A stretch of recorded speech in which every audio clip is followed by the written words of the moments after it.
నామములో అందరికీ వందనాలు. ఆదికాండం 4వ అధ్యాయము 2వ వివరణ 10వ వచనం. అప్పుడు ఆయన, నీవు చేసిన పని ఏమిటి? నీ తమ్ముని యొక్క రక్తము యొక్క స్వరము నేలలో నుండి నాకు మొరపెట్టుచున్నది. కీర్తనల గ్రంథము 9వ అధ్యాయం 12వ వచనం. రక్త అపరాధమును గూర్చి విచారణ చేయనప్పుడు పడివారిని బాధపరచబడి వారిని జ్ఞాపకము చేసుకొనును, వారి మొరను ఆయన మరువడు. ప్రకటన గ్రంథము 6వ అధ్యాయము 10వ వచనం. సత్యస్వరూపి పరిశుద్ధుడా, ఎందాక తీర్పు తీర్చక ఎందువు?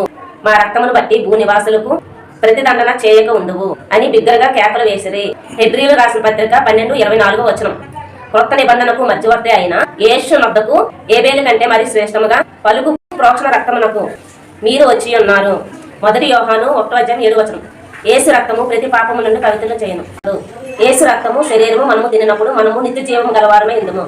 యేసు రక్తము శ్రేష్టమైనది. యేసు రక్తంలో కడగబడితేనే పరలోక రాజ్యంలో చేరుకుంటాము. యేసయ్యను నమ్ముకోండి, పరలోక రాజ్యాన్ని స్వతంత్రించుకోండి.